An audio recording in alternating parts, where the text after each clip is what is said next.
Halo, apa kabar semua? Jumpa lagi bersama Mr. Ajir. Seperti biasa kami akan menemani kalian dari kegabutaan atau aktivitas apa saja yang tidak berguna sama sekali. Bagi kalian yang sedang bingung mencari film, kami akan sajikan alur cerita film apa saja yang membuat kalian semakin tegang dan bergairah. Film yang dibahas kali ini berjudul Apollo 13, dirilis pada tahun 1995. Film ini diangkat dari sebuah kisah nyata tentang peluncuran Apollo 13 dengan misi pendaratan di bulan pada tahun 1970. Seperti apakah kisahnya? Daripada membuat kalian semakin penasaran, langsung saja ke alur ceritanya.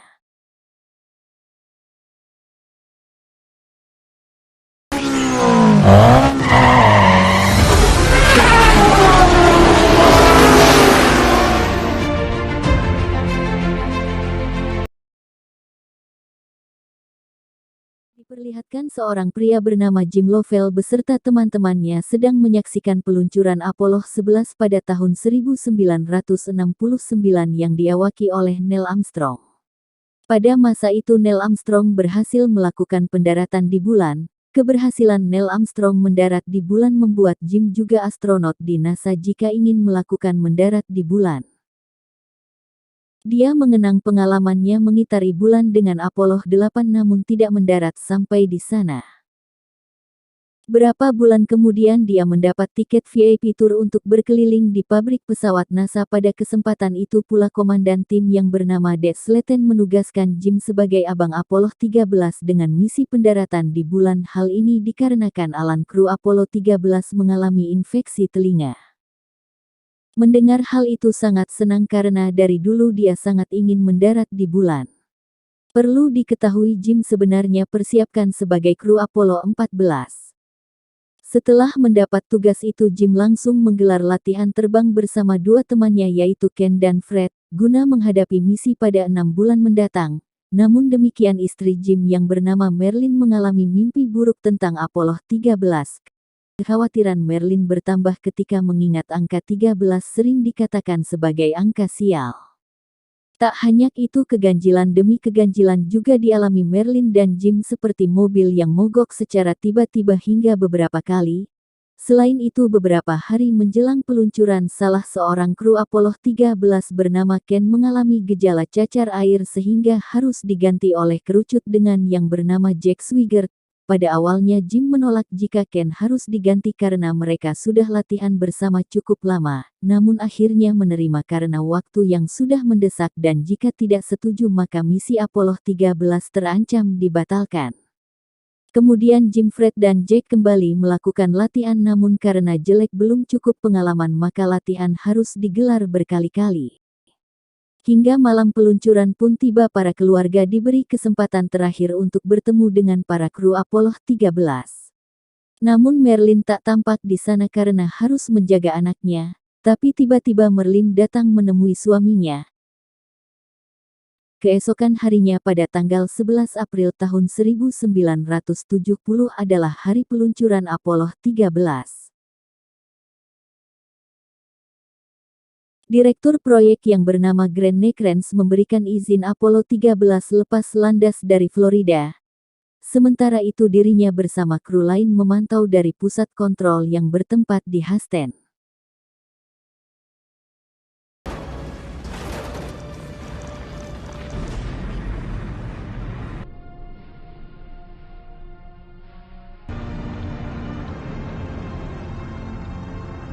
Setelah berhasil mengudara beberapa lama Apollo 13 dinyatakan berhasil sampai di ruang angkasa.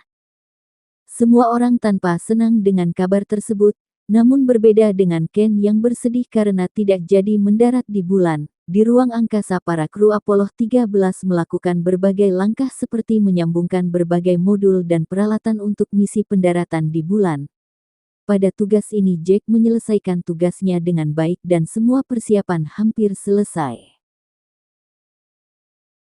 Setelah itu para kru Apollo 13 menghubungi pusat kontrol di Houston untuk melakukan siaran langsung, tapi pihak media massa menolak menyiarkan misi tersebut secara langsung. Seusai melakukan siaran, Jack melakukan beberapa prosedur untuk melakukan pendaratan di bulan yaitu menyambungkan modul Aquarius dengan modul Odyssey. Setelah itu dia menyalakan tangki oksigen tapi tiba-tiba salah satu oksigen meledak. Meledak tangki tersebut mengakibatkan kerusakan sistem pada Apollo 13 dan cadangan oksigen yang ada juga mengalami kebocoran. Untuk menghemat oksigen dan juga power pesawat, para kru mencoba mematikan tangki oksigen namun tak berhasil dan oksigen tetap terbuang keluar. Kondisi tersebut membuat para kru Apollo 13 dan para insinyur di pusat kontrol pun panik. Akhirnya Green Screen memutuskan untuk membatalkan misi pendaratan di bulan karena kondisi yang tidak memungkinkan dan misi Apollo 13 dinyatakan gagal. Mendengar perintah tersebut sangat sedih karena dia gagal untuk kedua kalinya mendarat di bulan. Namun Jim berusaha tegar dan kembali berfokus untuk mengatasi keadaan. Para kru kemudian mengaktifkan modul Aquarius yang seharusnya digunakan untuk proses pendaratan di bulan, kini difungsikan sebagai sekoci atau pesawat penyelamat. Di sisi lain pihak pusat kontrol berpikir keras untuk menemukan cara terbaik agar bisa menyelamatkan 3 astronot NASA itu jika terjadi perdebatan karena kegagalan bukanlah pilihan. Sementara itu Apollo 13 lambat laun berhasil mendekati bulan dan berhasil mengitari bulan. Jim hanya bisa memandangi bulan dan berimajinasi seolah-olah dia sedang berjalan di bulan.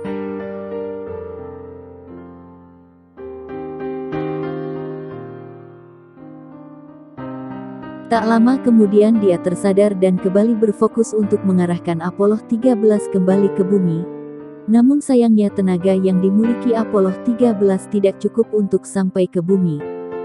Untuk mengatasi hal tersebut salah seorang tenaga ahli di pusat kontrol menginstruksikan agar mematikan semua sistem dan peranti elektronik yang ada untuk menghemat energi mereka.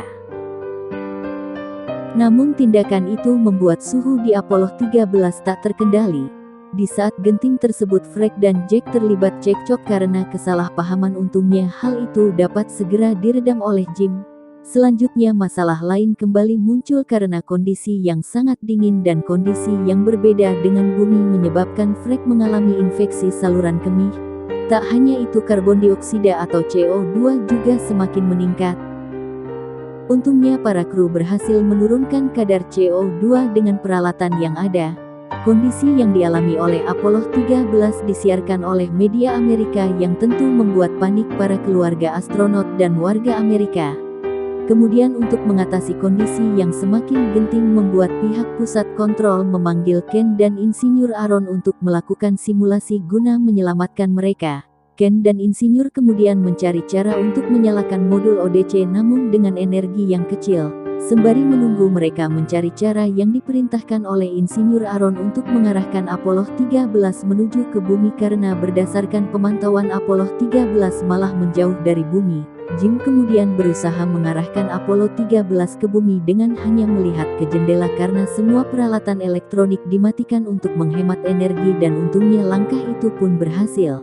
Setelah berusaha keras untuk cari solusi akhirnya Insinyur Aaron dan Ken berhasil menemukan cara untuk menghidupkan modul ADC dengan energi yang kecil. Selanjutnya cara itu segera mereka instruksikan pada kru Apollo 13. Hasilnya pun sesuai harapan, Apollo 13 berhasil meluncur ke bumi.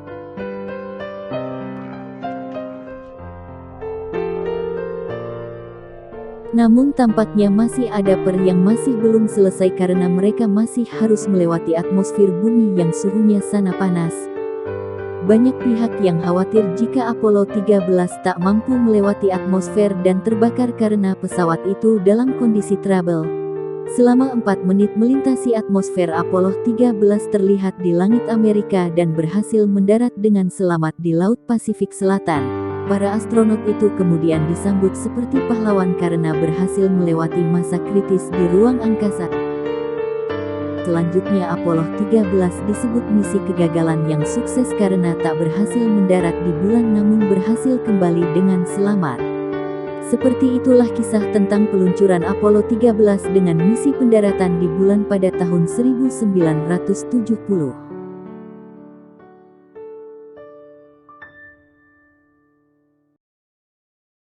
Film pun tamat, kalau kata si John ending yang sangat membagongkan.